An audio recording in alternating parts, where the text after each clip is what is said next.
Welcome back, everybody. Tyler's oh damn moments are here. Tyler, it's all you, man. Oh damn! We have finished the first month of the MLB season. It's been a crazy one. Lots of crazy moments. Lots of teams that are surprising. Lots of teams that aren't playing up to expectations. That'll be kind of our last topic of discussion. But I'm going to try and do something a little bit different here. For those of you that are watching this on YouTube, I'm actually going to play the clips that I'm going to be talking about here in the podcast. And we're kind of gonna go through each one. So I'm going to lead off with the first oh damn moment was a dude got hit in the face with a 97-mile-an-hour fastball. So let's share my screen here real quick, and we're going to play it for you. Everyone can see that, right? Play with the sound. Yes. I'm play without the sound because I'm gonna do the commentary here. So here we go, just to set it up. So we got Cardinals relief pitcher Genesis Cabrera. He came into the game in the sixth inning. His name is Genesis. Genesis, yeah. What a name, dude. Pretty cool name. So this is his first pitch in the top of the sixth inning. All right, so here we go. Reels it in. Boom, right to the face. Sit down, bud. Yeah. Exactly. I don't know. Is that the right time to say that? Probably nailed not. it. So Harper, obviously, It's Harper, yeah. Took up. You got the cut right there, right on the nose, right below the eye. Oh, you're How is he not dead? You're fine. He did take a CT scan. He ended up being fine, no concussion, just a really fucked up nose. So pretty lucky there. You've seen a lot of pitches or guys get hit in the face. Worse than that. Look at his hand, dude. Yeah. So I'm gonna pause the reel here. So Harper gets hit in the face, pretty crazy. Obviously, he gets taken out. But then the next batter for the Phillies is Didi Gregorius, and this is the very next pitch by Cabrera. Boom! Right in the ribs. That does not feel good. Die? Oh, bro. Dude, So of course Cabrera hit him twice. Yeah, so Cabrera is like shaking his hand, being like, "Ah, man!" Like obviously these aren't intentional, but when you two pitches, your first two pitches are one is right to the face, the other one is right to the ribs. To two of the Phillies' best two hitters, that's not going to sit well with the Phillies manager. So the Phillies manager Joe Girardi. Well, first of all, before that, the umpire is going to come out and he's going to warn both benches, basically saying if anyone hits anyone else, like the next guy is going to get tossed. That's just kind of how the umpires handled it. And that's what, so there's the warning. And then Phillies manager comes up and he's obviously pissed off. Two of his guys got hit and he's saying, why aren't you tossing the pitcher? So he does that and he gets tossed out of the game. So see ya, Joe, he gets tossed. Spit at basically their feet. That'll help. Yep. Yeah. So his whole argument there obviously was that he thought Cabrera should have been tossed from the game after hitting two guys back-to-back pitches, just for player safety purposes and all that. So, Eric, I assigned you this one. Do you agree or disagree with Joe Girardi's argument here? Disagree. Because you watch the pitcher, he's like Traden said, he's mad at himself. I really don't think he intentionally meant to do that. It's super unlucky to hit Harper in the face. I guess you could blame him more on the second pitch, hitting the guy in the ribs. He could have, been more cautious about it, but it's not like he was doing it like Joe Kelly was when he was fucking with the Astros last year. I don't think there was intentions behind it. Actually unintentional. Yeah, and so. Yeah, the Phillies manager's all pissed, but dude, then now he has the bases loaded with 0 outs, and who ended up winning that game? I believe the Phillies ended up winning that game. Okay, then he's fine. He's all good. I don't, it's a fucking water under the bridge. Yeah, I mean, thankfully for the Phillies, both those guys were not seriously injured from those pitches. So that was very lucky because those were both pretty drilled in good spots. Alex, you know about shortstops getting drilled in the ribs and it absolutely fucking us. So could have been a lot worse. There's a story there. Yeah. So elaborate, please. I don't know. This was like what year was that, Alex? Like 2008. The Hanley one? Yeah, the Hanley one. It's like 2013, maybe. Oh, okay, a little bit later than that. So Dodgers were in the playoffs. It was kind of their start of their run, like early on. And Hanley Ramirez was the Dodgers shortstop at the time, who was on an absolute tear. He was hitting so well. And like the first pitch of the NLCS against the Cardinals, funny enough, it's against the Cardinals. He got drilled in the ribs and was, pretty much I don't think he had a fractured rib, but it was a pretty badly bruised rib, and he just was not the same. And he just sucked the rest of the series. And I mean, there wasn't the only reason why we lost the series, but it definitely had a role. Also, the funniest part is Joe Kelly was pitching. Oh God! It all comes around. Always goes back to Joe. Kelly. All comes around. All comes around. So what's interesting about this one is the new MLB rule with the 3-batter minimum. So obviously, if the umpire could have ejected the pitcher and he would have been out from the game, but from the Cardinals side, apparently the Cardinals manager wanted to take him out of the game, but he couldn't because of the 3-batter minimum. So we had to face another batter at least. Did he hit the other guy too? He did just not to get out of the game. He did not. He actually hit him in the nuts. Yeah. Yeah. But yeah, so that's an interesting part of that.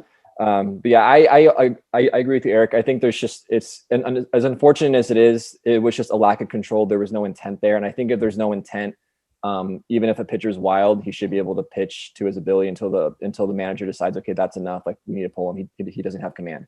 Obviously, at that level, you shouldn't be hitting guys twice right in a row, but occasionally it happens.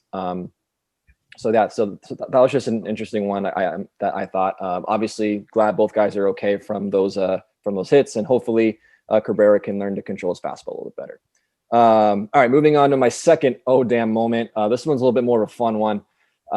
So we got Anthony Rizzo, the Cubs first baseman, struck out one of his good buddies, an NL MVP, Freddie Freeman. So this was in a game. Hold on here 1 second. Let me do this.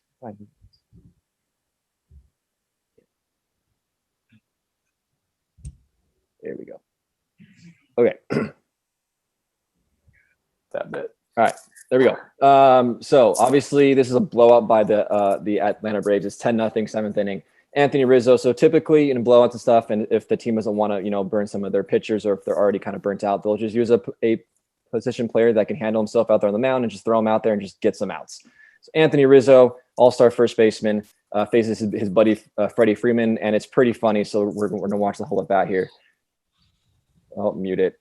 So Freeman comes up to the plate and he just can't stop smiling because this is a very rare opportunity. Good friends that are both position players, and he gets the pitch against them. Can't stop smiling, big old smile on his face. He's just so excited to be able to do this. So big bragging rights on the line here. So first pitch, little curve slider thing, misses way off the plate, not even close. So he just showed him his best pitch right there. We're out to go. 61 miles an hour. Unbelievable. I got traded on that earlier today. So bad. Next pitch, fastball, just misses off the edge of the plate. So now he's 2-0. Hitters count. Freeman, by the way, is 4 for 4 in this game, so he's feeling good. Oh, yeah. So hitters count. Here comes the 2-0 pitch. Dots the outside corner with the fastball. Ooh. Well done. All right, so now he's proven that he can throw a strike. So Freeman's like, okay, let's go. Let's do this thing. And he's shaking off the catcher too, like he knows what he's doing. Next pitch, fastball. Freeman takes a rip, fouls it off. Damn. That was his pitch right there. Same pitch, I feel like. So he's laughing. He's like, oh, I should have hit that one. And here's where it gets good. So 3 fastballs in a row after that first pitch slider. A 2-2 pitch coming up right here, shaking him off again, like a big league pitcher. And there's the strikeout. Oh, get out of here, bye. They're laughing. They're loving it. Cubs fans are loving it. It's all even though you're losing 10-0, you gotta love that. Losing 10-0, they're laughing. And after the game, obviously Rizzo was super pumped, and Freeman was like, "God damn it! Now I gotta, live this down the rest of my life." So, pretty fun moment there. James, I kind of wanted to ask you: do you like this kind of stuff? This kind of friendly banter? Is that kind of an entertaining thing that you kind of want to see a lot of, or do you prefer more of the more heated stuff?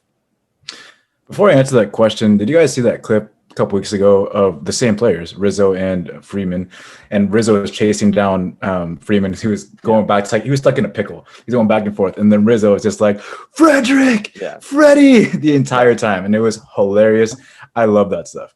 So I know you guys are probably going to just shit on me right now, but I'm going to say what I'm going to say. I like both of them. I like the friendliness and I like the competitiveness of it.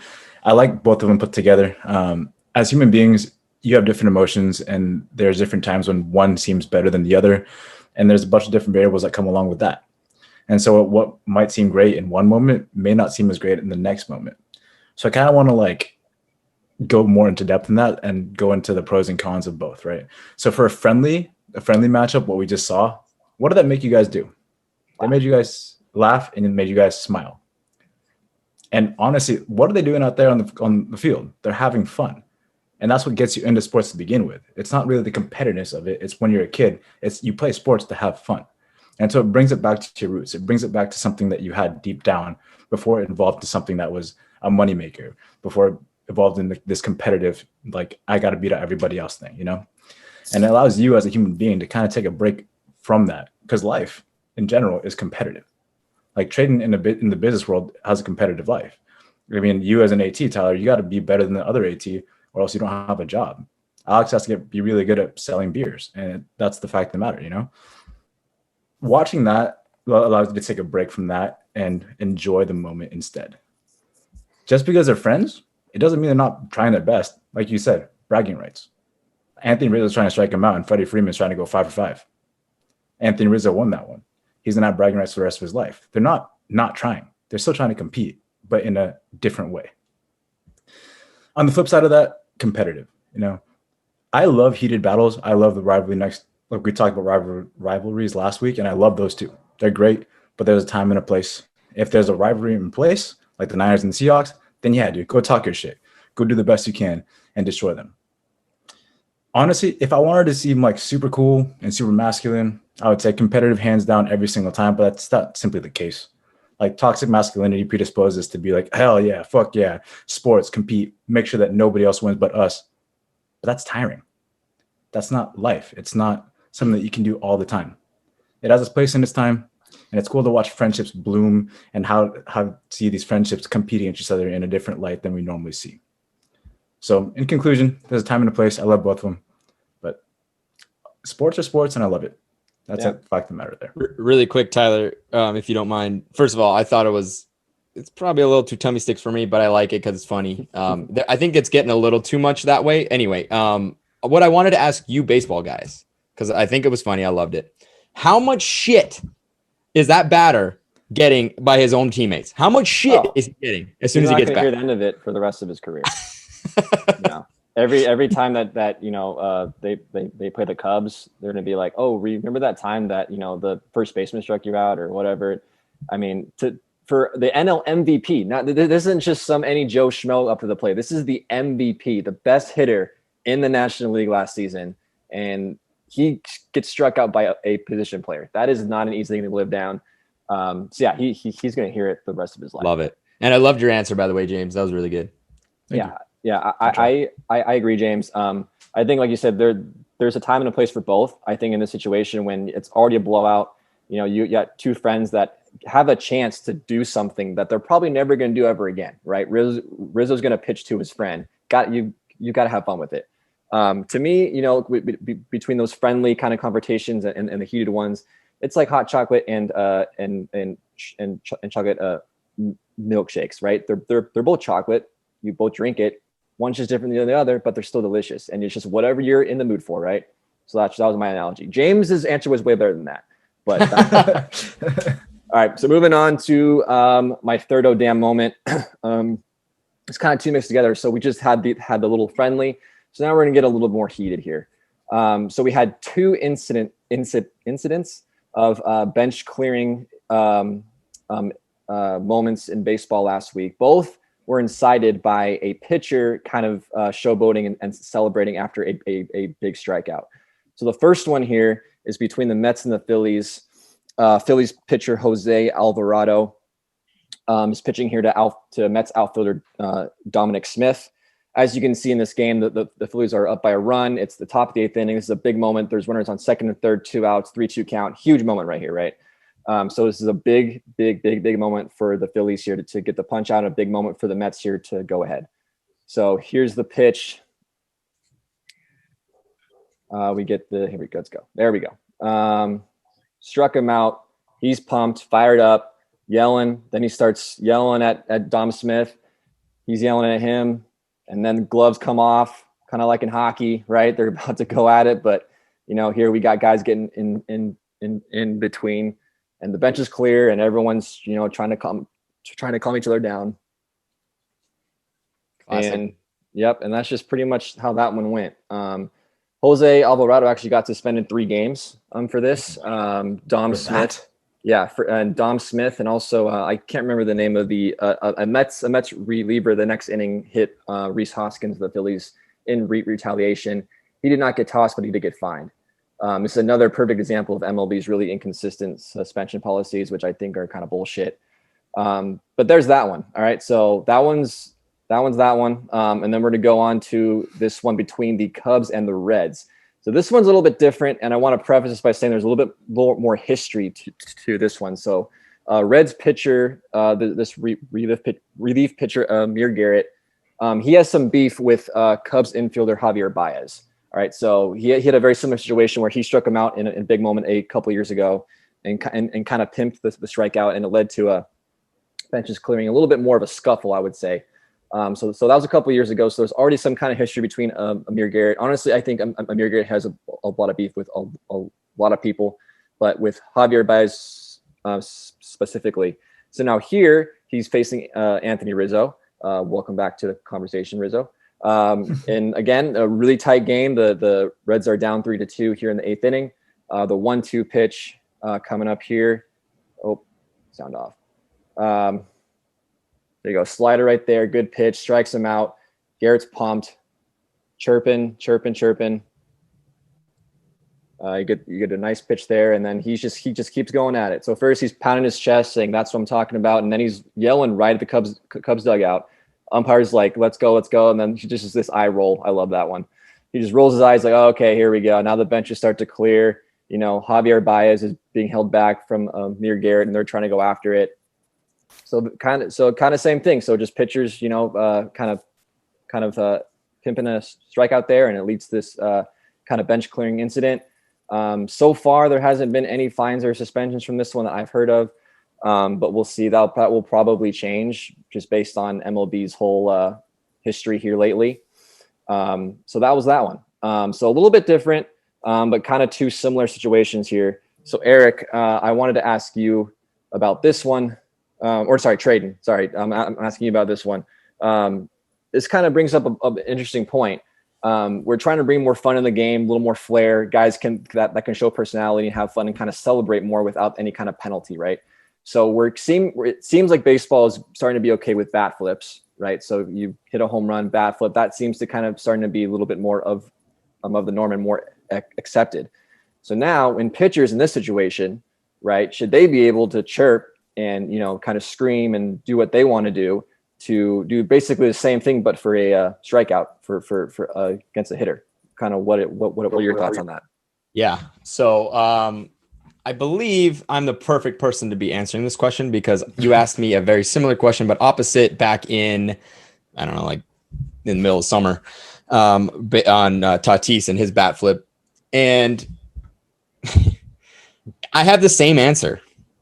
Fucking showboat, baby. He struck out the motherfucker. Showboat. And here's the thing. Here's the thing I have with Baez in particular, because he's the one that kind of incited it. Rizzo walked off. He's like, okay, you know what? You talk shit. You struck me out, whatever. Dude, instead of yelling at the pitcher that just struck your boy out, why don't you tell your boy to hit a fucking ball? Huh? Like, what the fuck, dude? Like, this is baseball. You're supposed to hit the ball or pitch a batter out. If you can't do that, then get the fuck out of the game. Or just like that's the game, baby. I mean, I loved it. I think there's nothing wrong with what happened. I went on down a big rabbit hole today looking at all videos on pitching celebrations, batting celebrations, and I fucking love every single one. I love it all because they're showing emotion. They're you got to be pumped for those types of things, And I get that there's some beef, and actually it's interesting because those years ago, when Garrett did the same thing to Baez. And actually, it was Rizzo who backed, Baez, and so they kind of like, switch positions there. It's just, it's nauseating. Like, step off the plate, tell your boy to learn how to fucking hit a ball, and shut the fuck up. Okay, like get good. But I will say this, Garrett, you kind of suck this year. You have a 10.38 ERA. You fucking suck. So I don't know how you thought you had the ability to do that, but you did. So I don't really fucking care. Let him do it. Let him play. Shut the fuck up and hit the ball. All right, done. Can I say one thing also? The MLB should just make a rule, like if a pitcher does that, like give them one like charge at each other, like a Braveheart drill, like, give them, like a Oklahoma drill, like, because there's too many like times a year. Like there was a bench clearing brawl, there was a bench, benches were cleared, there were suspensions, and like you said, Tyler, like, but nothing happened. Like it was just like they got close, they yelled at each other, and then guys get like pulled away. Like just let the pitcher and like whoever he's yelling at or whoever the beef is, just like get one like charge at each other, and they collide, and then everybody jumps in and breaks it up. Eric, I love that idea. It's absolutely shameful that we had some suspensions on the first one. It's absolutely shameful. There was nothing wrong with what happened there. And it's going back to what James just said. The fun stuff, the friendly stuff's one thing. But you guys, I don't care what the circumstance is. When you're playing a team and it's close, it's game time. They're your mortal enemy. You do anything you can to get in their heads, to play the game, within reason. I don't want you to like go and hit the guy, like, or punch him or whatever like that. I don't want you to go, there's a line, but there was no line that was crossed here. They were so far from the line, they couldn't even fucking see it. Get over it. Learn to hit a ball. On the flip side, learn to pitch a ball. Like it's that simple, guys. Like stop being little bitches. Yeah, I mean, I think you make really good points. I think, Javier Baez especially, he's one of the front runners in the bat flipping, movement. Right? Yeah. And he showboats more than anyone. So for him, it's just kind of one of those things. I like it. I like when pitchers chirp. I like it when batters bat flip. I love the emotion. Honestly, I don't even mind the whole bench clearing situation. But I don't think there should be suspensions. I think the reason why there is suspensions right now is because of COVID, and they're trying to limit that kind of reaction. So like it or love it, that's just kind of what it is. But hopefully in the future, once COVID's over, I want to see more of this stuff. I want to see guys get in each other's faces, within reason. Obviously, we don't want this to happen all the time. But, in certain situations like that, where there's a big strikeout, in a close game, like I think pitchers should be able to chirp and scream and yell and say, let's fucking go, or nice fucking swing, bitch, or whatever whatever he wants to say. I think that they should be allowed to do that. Let's go. So, yeah. So moving on to our fourth Oh Damn moment. As I mentioned earlier, we just finished the first month of the regular season. There's a lot of teams that are doing a lot better than I think we expected, and a lot of teams that aren't doing nearly as well as we thought. Then again, of course, it is early, but as we kind of have the first month of the season to look back on, Alex, I want to ask you, what is your biggest surprise so far of this young season? Who or what team is your biggest disappointment? Yeah, I say surprise, probably either the San Francisco Giants, who are currently leading the National League West above both the injury-ridden Dodgers and the Padres. The Giants been pitching well. They've been hitting. They've been, timely hitting. Trading may be a genius. He did pick them to make the wild card. Do I think the Giants are going to hold up the rest of the season above these two teams? Probably not. But it's always, good baseball when the Dodgers and the Giants are good, which doesn't seem to happen very often. They kind of, one seems to be good and one seems to be shit. So that is turning, I think the National League West is possibly turning into more of a three-headed race than we thought previously. Another surprise, the Pittsburgh Pirates, they're only 3 games under 500. They were 500 like a couple days ago. They could have easily be 2-30. That's how terrible they are. So the fact that the Pirates are even sort of close to 500, good for them. And then the last one, the Boston Red Sox. They've been one of the best teams in baseball. I think Tyler has them in his top 3 right now in the power rankings. I think personally, I picked them to finish 4th in that division, and right now they've easily been the best team. I mean, there's other teams are kind of down, but the Boston Red Sox, some surprises. Yeah, I agree with all of those. I mean, I think those are kind of the main ones. Of those 3 that you kind of mentioned, I mean, the Royals for me are insane. I think they just keep winning. I just keep waiting for them to kind of tank. They just keep winning and they're playing very well. But for me, it's the Giants. Just not only, I think those other two teams, the Royals and the Red Sox, they are playing very well and they have great records, but they're also playing in divisions where everyone else is kind of shitty, right? But the Giants are in the same division as the Padres and the Dodgers, right? Probably arguably the two best teams in baseball. And the Padres and the Dodgers are both, the Dodgers lately have not been playing very well, but they, still have a very good record. The Padres have been playing well, and the Giants are in first place of those three teams right now. They have the second best ERA in baseball, a plus 25 run differential, which I believe is fifth in baseball. That's what you need to win. And so for me, that's the biggest surprise, just because how well they're playing, plus what division that they're in. Like I said, I don't think that they're going to end up winning that division. But Traden said that they could be that second wild card spot. He's off to a great start for that prediction. So Traden, maybe you saw something that none of us saw, and you should be a baseball guy from now on. Yeah, dude. You guys have no fucking clue what I know. Yeah, clearly. You have some inside scoop there. So Alex, what about your biggest disappointment? Yeah, so biggest disappointments, the entire National League East, just all five of them. The Nationals are leading the division. They're tied with the Mets at a 500 record. Yeah. If they were in the National League West, they'd be in fifth place. For it being so hyped as the best division coming into this year, all those teams have been extremely mediocre. It would not surprise me if a team gets like 87 wins and wins that division. So the entire National League East has been, for it being like the most talked about and looked forward to division to watch, it's been pretty pitiful. The Minnesota Twins, 10-16. That's pretty shitty for a team. I think three of us maybe picked to win the division. That's pretty disappointing. And I have to say it, but the Angels, they're doing the same shit over and over and over again.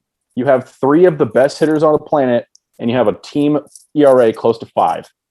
You are in a big market. How are you not getting better pitchers, Angels? Be fucking better. This is an embarrassment. Yeah. I know you're not the Dodgers. You don't have the history. You have a 5 ERA as a team. You're 13-13. You're underneath the Mariners, for God's sake. Be better, Angels. They're a huge disappointment. I almost picked them to win the wild card, and Mike Trout's having another MVP-like season. Unbelievably disappointing to start. They could turn it around, but get more pitching. Get more pitching. It's really not that hard. Get more pitching. Mike Trout. I mean, goddamn, that guy is just superhuman. Unbelievable. So my biggest disappointment has got to be the Atlanta Braves. So kind of sticking to your NL East, I think of all the teams in that division, they're the ones that are most disappointing. A minus 16 run differential, 12-16, as you mentioned. They're fourth in that division. I picked them to win this division pretty easily, honestly. I thought the Mets were going to be a little bit better. Obviously, it's early. They've had a ton of injuries, and their starting pitching has not been good. I think those things will get better. I think they'll even it out. Ronald Acuna Jr. is probably already going to be the NL MVP. He is on an absolute tear. I think they'll be okay. I think they will eventually ride this ship. But they've been very disappointing. I mean, just really ugly baseball, especially on the pitching side. That's a team that I expect to be a lot better than they are. So that for me is my biggest disappointment. And that's going to end my segment here. Thank you all you guys for input and bearing with me through that video part of it. Hopefully you enjoyed watching the clips along with the commentary. And that's James. That's all I got. That was solid, man. I really enjoyed the clip watching thing. Commentary was great. Our reactions were great. Just echoing what Tyler said a second ago. If you want a better experience with this entire podcast, watch the YouTube. It's awesome.